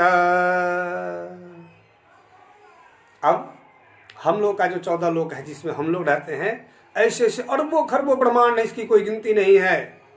तो हम लोग जिस ब्रह्मांड में रहते हैं इसका क्या नाम है? इसका नाम है हिरण्यगर्भ। इस ब्रह्मांड का नाम है। इस शरीर को छोड़ के जब हम लोग जाते हैं ना विनाशी लोक में, तो वहाँ खंड के दरवाजे में रोधिनी शक्ति पूछती है कि तुम कौन हो, कहाँ से आए हो, गांव का नाम बताओ, अपने धाम का नाम बताओ, कहाँ से आए हो। तो कहाँ बताएंगे? तो इस ब्रह्मांड का नाम है हिरण्यगर्भ। ऐसे ऐसे करोड़ों ब्रह्मांड है, सब जगह के जीव जाते हैं भजन करके कीर्तन करके परमात्मा के पास। तो जिनको तत्वज्ञान होता है और शाश्वत भक्ति होती है, अनन्य भक्ति होती है जिसकी, उसी को अंदर प्रवेश मिलता है भगवान के धाम में। कहते हैं तो हम लोग जिस 14 लोक में रहते हैं, तो नीचे जो 7 पताल है पृथ्वी के भीतर ही, पृथ्वी से कोई बाहर नहीं है। इस पृथ्वी की लंबाई चौड़ाई जो है, कहते हैं अंडकोशो बहिरयम 50 कोटि विस्तृत, ये 50 करोड़ योजन विस्तार वाला है पृथ्वी, इतनी लंबी चौड़ी है। इस पृथ्वी की लंबाई चौड़ाई कितनी है? एक योजन में 4 कोश, तो कितना हुआ? अब हिसाब लगा लेना। फिर अब इसमें 7 द्वीप 7 समुद्र है, उसके विस्तृत व्याख्या है, संक्षेप में बताता हूँ। फिर पर्वत इत्यादि सब कुछ है। और इस इतने विशाल पृथ्वी के भीतर ही छोटे छोटे 7 लोक हैं जिन्हें पताल लोक कहते हैं, और उनके नाम है अतल, बीतल, सुतल, तलातल, महातल, रसातल, पताल। इसका लंबाई चौड़ाई जो है ये 10,000 योजन के हैं। और इसमें बड़े बड़े नाग रहते हैं, असुर रहते हैं, राक्षस रहते हैं। उन 7 पतालों में चांद सूरज का प्रकाश नहीं जाता, वहाँ बड़े बड़े नागों के मणियों से ये सारे लोग प्रकाशित होते रहते हैं। अब उसके नीचे गर्भोदक समुद्र है जहाँ क्षीर सागर में से साई भगवान शयन करते हैं लक्ष्मी सहित। और उसके बाद वहीं से दक्षिण दिशा में नरकों के स्थान है जहाँ पापियों को दंड देने के लिए लेके जाया जाता है। कहते हैं इसके ऊपर पृथ्वी लोक के ऊपर भूरलोक है जहाँ पितरगण रहते हैं 400 कोस ऊपर। और फिर वहाँ से 1 योजन को, उसके बाद यहाँ से 1 लाख योजन आगे स्वर्ग लोक है जहाँ पर देवता लोग रहते हैं, स्वर्ग। और फिर वहाँ से 1 योजन कोटि अस्तु महरलोक का विधि है, वहाँ से 1 योजन आगे, 1 करोड़ योजन आगे महरलोक है जहाँ पर यमराज रहते हैं। और वहाँ से 2 कोटि तो जनलोक को यत्र ते ब्रह्मणा सुता, वहाँ से 2 करोड़ योजन आगे ब्रह्मा जी के लड़कों का रहने का स्थान है जनलोक। फिर वहाँ से 8 करोड़ योजन आगे तपलोक है। फिर 12 करोड़ योजन आगे वैकुंठ धाम है, यानी सतलोक, जहाँ बीच में वैकुंठ की पुरी है, बाईं तरफ ब्रह्मा जी की ब्रह्मपुरी, दाहिनी तरफ कैलाशपुरी है। एक ही सतलोक में, उस सतलोक की लंबाई चौड़ाई जो है 26 करोड़ योजन है, यानी पृथ्वी से आधा है। और उसमें तीनों देवताओं के 3 पुड़िया है। जो जिनकी भक्ति करते हैं वहाँ जाता है, लेकिन जो परब्रह्म की भक्ति करते हैं उन्हें स्वर्ग वैकुंठ नहीं जाना पड़ता है, वो सीधे परब्रह्म के यहाँ जाते हैं। तो कहते हैं प्रकृति, महतत्व, अहंकार और 5 तन्मात्र, इन 8 प्रकृतियों के सहित 10 इंद्रियां, मन और पंचभूत, इन 16 विकारों से मिलकर बना हुआ यह ब्रह्मांड कोश भीतर से 50 करोड़ योजन विस्तार वाला है। अब पृथ्वी की भी लंबाई चौड़ाई 50 करोड़ योजन, और पाताल से लेकर ऊपर वैकुंठ तक भी इसका भी लंबाई चौड़ाई 50 करोड़ योजन है। अब इस पृथ्वी को घेर कर, पृथ्वी का इस ब्रह्मांड को घेर कर चारों ओर से उत्तरोत्तर 10 उत्तरार्धिक है यत्र प्रविष्ट परमाणुवत लक्ष्यन्ते अंतर्गताश्च जन्ये कोटिशो हंडाराशय। कहते हैं अब इस ब्रह्मांड को घेर कर इसके ऊपर 8 आवरण है, पृथ्वी को छोड़ के 7 आवरण है। कहते हैं कौन कौन सा आवरण? भूमि रापोन लोक मनुबुद्धि वायु रेवच अहंकार मित्र में भिन्ना प्रकृति रष्टदा, कि पृथ्वी, जल, अग्नि, वायु, आकाश, अहंकार, बुद्धिमन, इस ब्रह्मांड को घेर कर 50 करोड़ योजन 14 लोक, इसको घेर कर चारों ओर से 8 आवरण है। तो पहला आवरण है पृथ्वी का आवरण 50 करोड़ योजन, दूसरा जल का आवरण, उससे 10 गुना, फिर उससे 10 गुना अग्नि, उससे 10 गुना वायु, उससे 10 गुना आकाश। तो कुल मिला के आगे जाएंगे तो आपको 5 नील होता है। तो ये 8 आवरणों सहित ये मिलकर ये पूरा एक ब्रह्मांड हुआ, कहते हैं। और उन सब के सहित तदाहुड़ अक्षरम ब्रह्म सर्व कारण कारणम विष्णु धामम परमम साक्षात पुरुषस्य महात्मनः।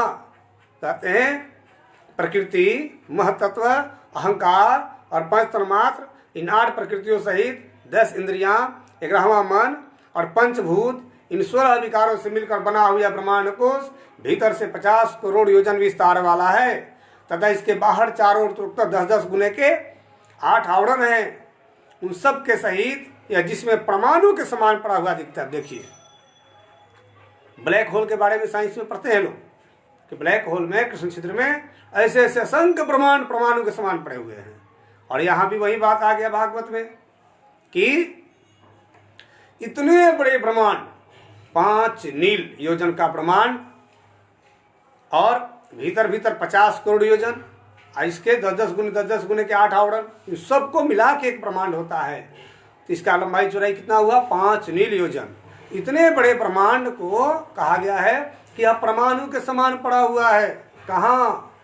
उन सब के सहित है जिसमें परमाणु के समान पड़ा हुआ दिखता है और जिसमें ऐसी करोड़ों ब्रह्मांड राशियां हैं, वह इन प्रधान आदि समस्त कारणों का कारण अक्षर ब्रह्म कहलाता है। बोलिए श्री अविनाशी भगवान की जय, सच्चिदानंद भगवान की जय। और यही पुराण पुरुष परमात्मा विष्णु भगवान का श्रेष्ठ धाम स्वरूप है। जब महाप्रलय होता है तो सृष्टि के प्रथम पुरुष आदि पुरुष नारायण, उनके अंश शेषशाही नारायण, उनके अंश विष्णु नारायण, 3 नारायण होते हैं ये सब, और ब्रह्मा जी, महादेव और भी सब देवता अपने अपने लोग अपने अपने भक्तों को समेटकर ये सब प्रकृति पुरुष यानी आदि शक्ति और महानारायण में समाते हैं। और फिर ये सब आदि पुरुष महानारायण प्रकृति सब को लेके अपने मूल अव्याकृत अक्षर ब्रह्म में समा जाते हैं। और स्थिति क्या है? तो एक परमाणु के समान, एक परमाणु के समान इतना बड़ा ब्रह्मांड। इस ब्रह्मांड की लंबाई चौड़ाई हमने बताया 50 करोड़ योजन विस्तार वाला है ये ब्रह्मांड भीतर से। इसके बाहर चारों तरफ 10-10 गुने के और 8 आवरण हैं, तो कुल मिला के होता है 5 नील। अब इतने 5 नील योजन बड़ा ब्रह्मांड परमाणु के समान पड़ा हुआ है, जिसमें ये सारे देवी देवता, विष्णु जी, उनके स्वामी नारायण, उनके स्वामी आदि पुरुष नारायण, आदिशक्ति, सब लोग एक परमाणु के समान पड़े हुए। सबको लेकर ये बड़ा बड़ा ब्रह्मांड, जिसमें आदि पुरुष के 4 स्वरूप हैं, स्थूल सूक्ष्म कारण महाकारण। तो आदि पुरुष के स्थूल में क्या है? लोक अष्टावरण ओंकार गायत्री, और सूक्ष्म में क्या है? निराकार ब्रह्म, और कारण में प्रकृति, महाकारण में स्वयं आदि पुरुष नारायण 4 रूपों में विद्यमान है, अनिरुद्ध, प्रद्युम्न, वासुदेव, संकर्षण के परमाकाश। तो इतने बड़े ब्रह्मांड और क्या कैसा दिखता है? तो परमाणु के समान। कहाँ? तो अक्षर ब्रह्म में, अविनाशी अक्षर ब्रह्म में।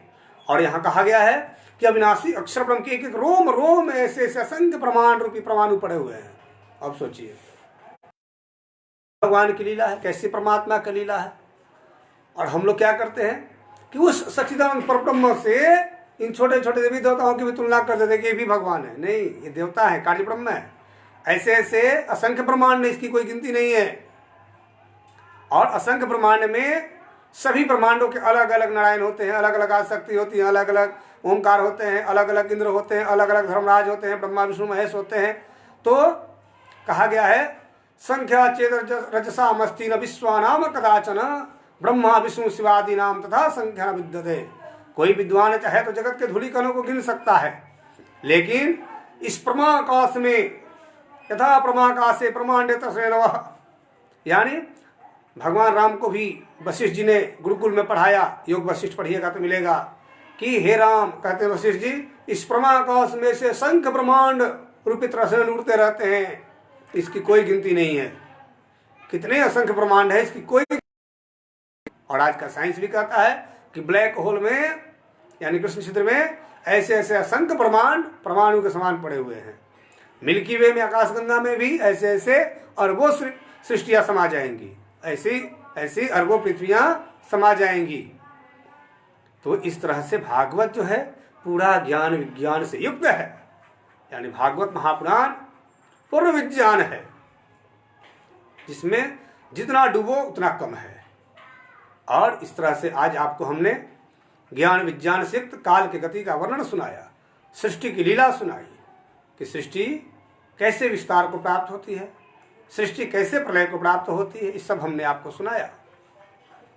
तो आज अभी छठ पूजा का दिन है। तो आइए आपको इस षष्ठी देवी की पूजा के बारे में अब थोड़ी कथा सुना देते हैं आज, क्योंकि छठ पूजा का दिन है और आज के दिन इस षष्ठी देवी की पूजा होता है। तो उनकी भी कथा आप सबों के बीच में आज मैं सुना देता हूँ। कहते हैं ब्रह्मा जी के पुत्र हुए मनु, और मनु के 2 पुत्र हुए, उत्तानपाद और प्रियव्रत। उनमें प्रियव्रत ने ही सबसे पहले षष्ठी देवी की पूजा की थी। तो आइए उन्हीं की कथा संक्षेप में आपको सुना देते हैं, ताकि आज छठ पूजा के दिन आपको भी कथा का छठ पूजा का फल मिल जाए और भगवान भास्कर ऐसी कृपा करें कि इस समय संसार पर जो विपत्ति आई है ये सब उनके तेज किरणों से समाप्त हो जाए, ऐसी प्रार्थना करते हैं और भगवान की आराधना करते हैं। परब्रह्म सच्चिदानंद अक्षरातीत परमात्मा हम सब भक्तों का विश्व का कल्याण करें, ताकि हम सब निर्विघ्न और निरोग हो जिए, अपना जीवन परमात्मा में बनाए, भगवान में बनाए। ये शुभकामना अभी आपको हम सुनाने जा रहे हैं षष्ठी देवी की कथा।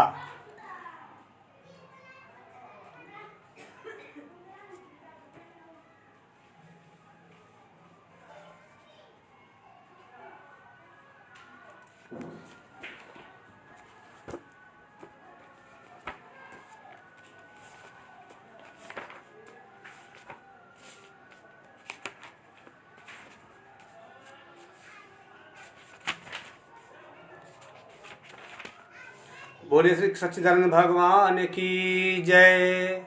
जय जय श्री राधे। तो बहुत से लोग आज व्रत में भी हैं, जो व्रत में नहीं है वो भी कथा श्रवण करें।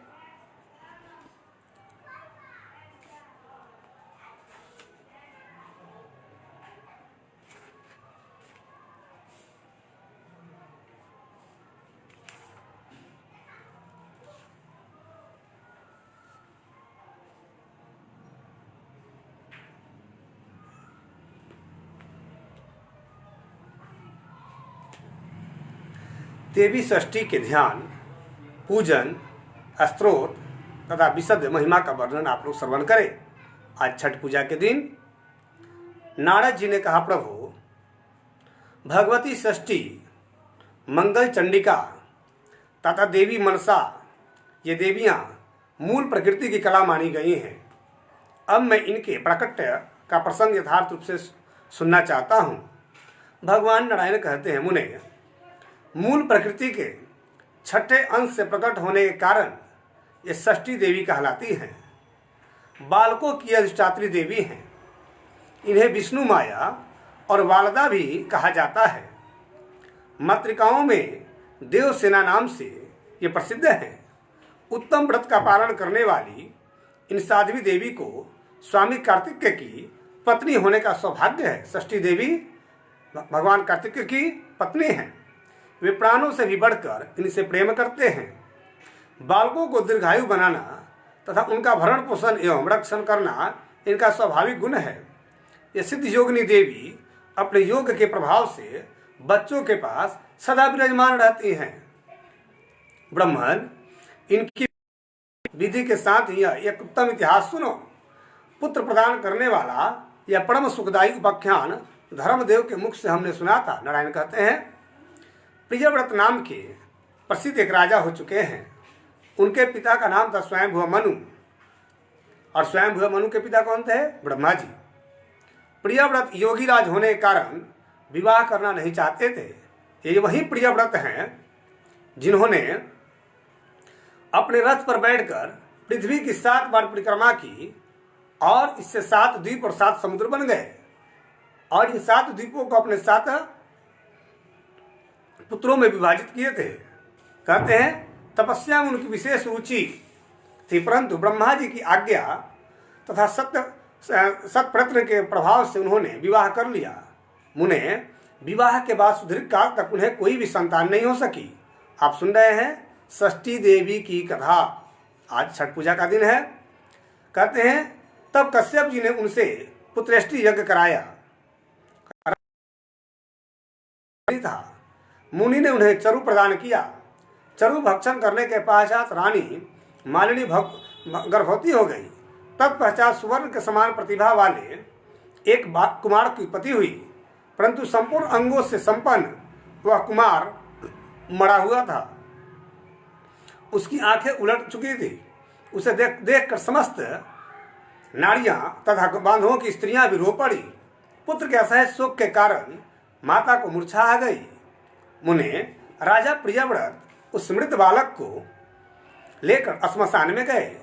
उस एकांत भूमि में पुत्र को छाती से चिपकाकर आंखों से आंसुओं की धारा बहाने लगे। इतने में उन्हें वहां एक दिव्य विमान दिखाई पड़ा। शुद्ध स्फटिक मणि के समान चमकने वाला विमान अमूल्य रत्नों से बना था। तेज से जगमगाते हुए इस विमान को रेशमी वस्त्रों से अनुभव सजाया गया था। अनेक प्रकार से अद्भुत चित्रों से विभूषित था। पुष्पों की माला से वह सुसज्जित था। उसी पर बैठी हुई मन को मुग्ध करने वाली एक परम सुंदरी देवी को राजा प्रियव्रत ने देखा। श्वेत चंपा के समान उनका उज्जवल वर्ण था। सदा सुस्त्री यौवन से संपन्न थी और देवी मुस्कुरा रही थी। उनके मुख पर प्रसन्नता छाई थी। रत्न में भूषण उनकी छवि पढ़ाए हुए थे। योग शास्त्र में पारंगत वे देवी भक्तों पर अनुग्रह करने के लिए आतुर थी। ऐसा जान पड़ता था मानो वे मूर्तिमती कृपा ही हो। उन्हें सामने विराजमान देखकर राजा ने बालक को भूमि पर रख दिया। अपने मृत बालक को भूमि पर रख दिया और बड़े आदर के साथ उनकी पूजा और स्तुति की।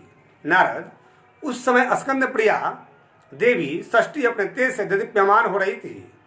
उनका शांत विग्रह ग्रीष्मकालीन सूर्य के समान चमचमा रहा था।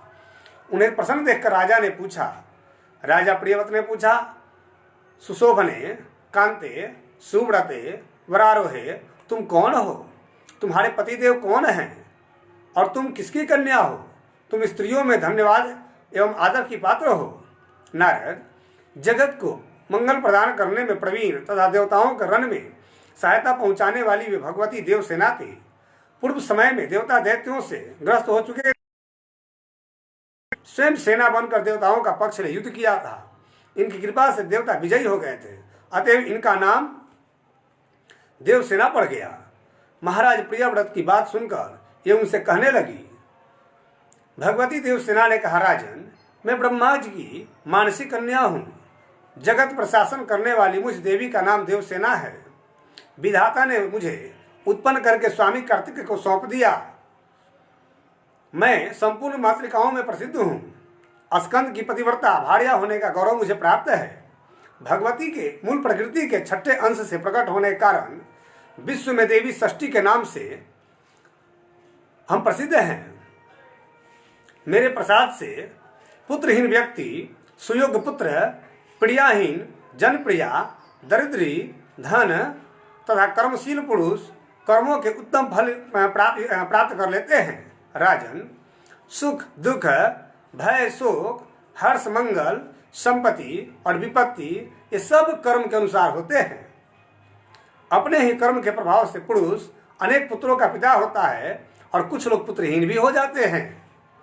किसी को मरा हुआ पुत्र होता है और किसी को दीर्घजीवी। यह सब कर्म का ही फल है। गुणी, अंगहीन, रोगी और धर्मी होने में मुख्य कारण अपना कर्म ही है। कर्म के अनुसार ही व्याधि होती है और पुरुष आरोग्यवान भी हो जाता है। अतएव राजन, कर्म सबसे बलवान है। यह बात श्रुति में कही गई है, वेदों में कही गई है। मुने, इस प्रकार कहकर देवी षष्ठी ने उस बालक को उठा लिया और अपने महान ज्ञान के प्रभाव से खेल खेल में उसे पुनः जीवित कर दिया। बोलिए श्री सच्चिदानंद भगवान की जय। अब राजा ने देखा तो सुवर्ण के समान प्रतिभा वाला वह बालक हंस रहा। अभी महाराज प्रियव्रत उस बालक की ओर देख ही रहे थे कि देवी देवसेना उस बालक को लेकर आकाश में जाने को तैयार हो गई। ब्राह्मण यह देख राजा के कंठ, ओष्ठ और तालु सूख गए। उन्होंने पुनः देवी की स्तुति की। तब संतुष्ट हुई देवी ने राजा से कर्म निर्मित वेदोक्त वचन कहा। देवी ने कहा, तुम स्वयं हुआ मनु के पुत्र हो, त्रिलोकी में तुम्हारा शासन चलता है, तुम सर्वत्र मेरी पूजा कराओ और स्वयं भी करो, तब मैं तुम्हें कमल के समान मुख वाला यह मनोहर पुत्र प्रदान करूंगी। इसका नाम सुव्रत होगा, इसमें सभी गुण और विवेक शक्ति विद्यमान रहेंगी। यह भगवान नारायण का कड़ा अवतार तथा प्रधान योगी होगा। इसे पूर्व जन्म की बातें याद रहेगी। क्षत्रियों में श्रेष्ठ यह बालक 100 अश्वमेध यज्ञ करेगा और सभी इसका सम्मान करेंगे। उत्तम बल से संपन्न होने के कारण यह ऐसी शोभा पाएगा जैसे लाखों हाथियों में सिंह। यह धनी, गुणी, शुद्ध, विद्वानों का प्रेम भाजन तथा योगियों, ज्ञानियों एवं तपस्वियों का सिद्ध स्वरूप होगा। त्रिलोकी में इसकी कीर्ति फैल जाएगी। यह सबको सब संपत्ति प्रदान कर सकेगा। इस प्रकार कहने के पश्चात भगवती देवसेना ने उन्हें वह पुत्र दे दिया। राजा प्रियाव्रत ने पूजा की सभी बातें स्वीकार कर ली। यूं भगवती देवसेना ने उन्हें उत्तम वर दे स्वर्ग के लिए प्रस्थान किया। राजा भी प्रसन्न मन होकर मंत्रियों के साथ अपने घर लौट आए। आकर पुत्र विषयक वृतांत सबसे कह सुनाया। नारद यह प्रिय वचन सुनकर स्त्री और पुरुष सब के सब परम संतुष्ट हो गए।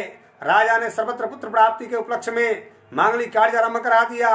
भगवती की पूजा की, ब्राह्मणों को बहुत सा धन दान दिया। तब से प्रत्येक मास में शुक्ल पक्ष की षष्ठी तिथि के अवसर पर भगवती षष्ठी के महोत्सव प्रयत्नपूर्वक मनाए जाने लगा।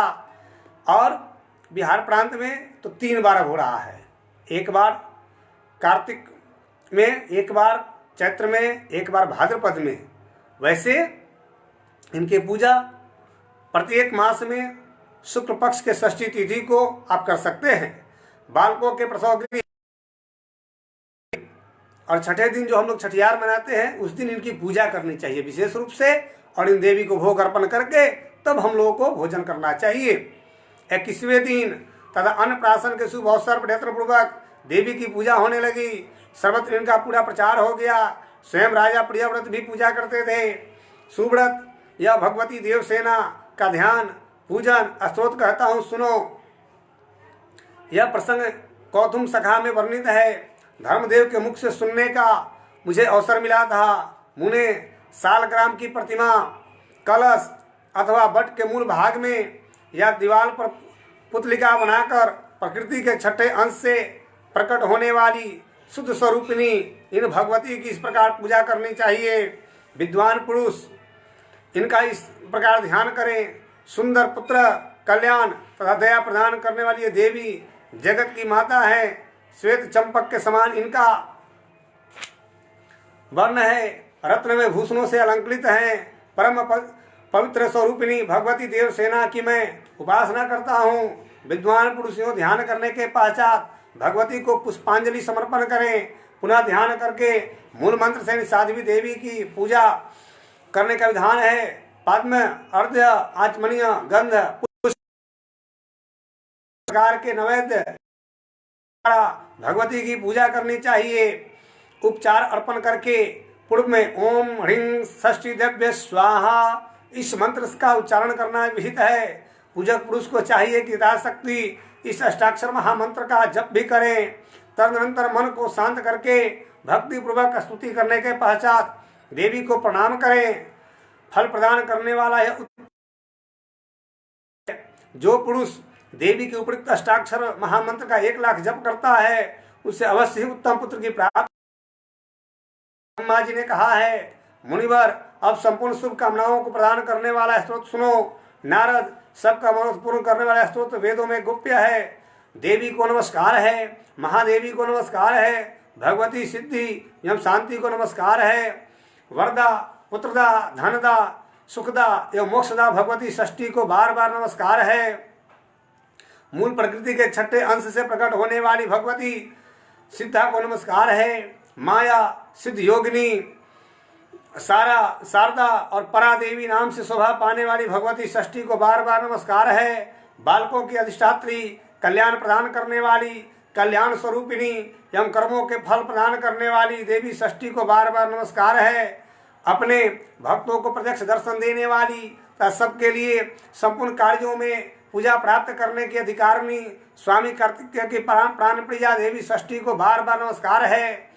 मनुष्य जिनकी सदा वंदना करते हैं तथा देवताओं की रक्षा में जो तत्पर रहती है, उन शुद्ध सत्य स्वरूपा देवी षष्ठी को बार बार नमस्कार है। हिंसा और क्रोध से रहित भगवती षष्ठी को बार बार नमस्कार है। सुरेश्वरी, तुम मुझे धन दो, प्रिय पत्नी दो और पुत्र देने की कृपा करो। महेश्वरी, तुम मुझे सम्मान दो, विजय दो और मेरे शत्रुओं का संहार कर डालो। धन और यश प्रदान करने वाली भगवती षष्ठी को बार बार नमस्कार है। सुपूजिते, तुम भूमि दो, प्रजा दो, विद्या दो तथा कल्याण एवं जय प्रदान करो। तुम षष्ठी देवी को बार बार नमस्कार है। इस प्रकार स्तुति करने के पश्चात महाराज प्रियव्रत ने षष्ठी देवी के प्रभाव से यशस्वी पुत्र प्राप्त कर लिया। ब्राह्मण, जो पुरुष भगवती षष्ठी के इस स्त्रोत को 1 वर्ष तक श्रवण करता है, वह यदि अपुत्री हो तो पुत्रवान दीर्घजीवी सुंदर पुत्र प्राप्त कर लेता है। जो 1 वर्ष तक भक्ति पूर्वक देवी की पूजा करके इनका स्त्रोत सुनता है, उसके संपूर्ण पाप विलीन हो जाते हैं। महान वंद्य संतान प्रसव कर लेती है। वह भगवती देव की कृपा से गुणी, विद्वान एवं श्रेष्ठ पुत्र की जननी होती है। काकवंश नारी 1 वर्ष तक इसका श्रवण करने के फलस्वरूप भगवती षष्ठी के प्रभाव से पुत्रवती हो जाती है। यदि बालक को रोग हो जाए तो उसके माता पिता 1 मास तक इस स्त्रोत का श्रवण करें तो षष्ठी देवी की कृपा से उस बालक की व्याधि शांत हो जाती है। बोलिए श्री सच्चिदानंद भगवान की जय, षष्ठी देवी की जय, छठ व्रत की जय, सूर्य भगवान की जय, कृष्ण कन्हैया लाल की जय, रसेश्वरी महारानी की जय, रसेश्वर भगवान की जय। जय जय श्री राधे। तो आज आप लोगों ने श्रवण किया भागवत कथा के माध्यम से काल की गति का वर्णन, सृष्टि वर्णन, प्रलय का वर्णन और आज छठ पूजा के अवसर पर, षष्ठी देवी की पूजा के अवसर पर आपने भगवती षष्ठी देवी की कथा भी सुनी। भगवती षष्ठी आप सबके पुत्रों का कल्याण करे, आप सबकी रक्षा करे, परमात्मा की भक्ति दे, परमात्मा में अनन्य भक्ति हो, ऐसी कृपा करे। इन्हीं शुभकामनाओं के साथ फिर कल सुबह आपको योग शिविर में मिलेंगे 6 बजे से 8 बजे तक। करें योग, रहें निरोग और ध्यान रहें, बाहर न निकलें, बाहर ज़्यादा न घूमें, भीड़ भाड़ में न जाएं, अपने आप को बचाएं। हमारे देश के आदरणीय श्रद्धेय प्रधानमंत्री जी, एक धार्मिक राजा, यशस्वी प्रधानमंत्री हमें प्राप्त हुए हैं और अब तक जितने भी लोग आए गए इस पद पे, ऐसे धार्मिक राजा बड़ी भाग्य से मिलते हैं। मुझे तो कई बार ऐसा एहसास होता है कि राजा परीक्षित का जीव ही मोदी जी के रूप में जन्म ले लिया है, क्योंकि राजा परीक्षित ही अपनी प्रजा का पालन करते थे, चिंता करते थे। मोदी जी भी ऐसे ही एक धार्मिक राजा इस समय देश को प्राप्त हुए हैं, जो बार बार प्रार्थना कर रहे हैं सब देशवासियों से कि आप लोग घर के बाहर न जाएं और इस लॉकडाउन में घर के भीतर रहें और अपनी रक्षा करें, अपने देश की रक्षा करें, अपनी समाज की रक्षा करें, अपने परिवार की रक्षा करें। क्योंकि एक दूषित व्यक्ति भी, एक संक्रमित व्यक्ति भी पूरे परिवार को, गांव को, समाज को क्षति पहुंचा सकता है। इसलिए आप सबसे भी आग्रह है कि आप सब घर में रहें और सुबह योग करें, संध्या में भागवत कथा श्रवण करें और दिन में घर में रहें, अपने बच्चों के साथ रहें, परिवार के साथ रहें और आध्यात्मिक ग्रंथों का दिन में श्रवण करें। तो ये हमारी है। और मोदी जी तो बार बार प्रार्थना कर ही रहे हैं, स्वास्थ्य मंत्रालय बार बार आपसे विनती कर रहा है कि आप लोग घर में रहें, लेकिन फिर भी कुछ लोग ऐसे हैं विकृत मानसिकता के लोग, जो नाना प्रकार से बाहर निकलकर अपना असली स्वरूप दिखा रहे हैं। ऐसे लोग सब देश के लिए होते हैं और हो भी रहे हैं। ऐसे ही लोगों के चलते ये कोरोना का संक्रमण दिनों पर दिन बढ़ते जा रहा है। लेकिन मैं आप सभी से आग्रह करूंगा कि आप लोग स्वयं समझदार हैं, आप लोग स्वयं को संभालिए और समाज को संभालिए, अपने राष्ट्र को संभालिए। स्वस्थ रहेंगे तो बहुत से धन कमा लेंगे, बहुत से पैसे कमा लेंगे, अपने बाल बच्चों के बीच में रहेंगे। ये कोरोना का संक्रमण ऐसा है कि जिसमें अगर कहीं लग जाए तो किसी परिवार वाले से भी मिलने नहीं दिया जाता, या परिवार वाले मिल भी नहीं सकते हैं। क्यों? सबको अपनी जान प्यारी है। अगर संक्रमण लग गया तो कोई आपके पास नहीं जाएगा, आपका पुत्र भी आपके पास नहीं जाएगा, आपकी पत्नी। तो क्यों हम जाएं? कोशिश करें कि हम रखें, अपने परिवार को, अपने समाज को सुरक्षित रखें, अपने राष्ट्र को सुरक्षित रखें और इस राष्ट्रव्यापी आंदोलन में जो घर में रहना है इसमें सहयोग करें। और कल सुबह मैं कोरोना से बचने के और विभिन्न उपाय बताऊंगा सुबह 6 बजे से। इन्हीं के साथ जय श्री कृष्ण, जय श्री राधे। आप सभी को प्रणाम।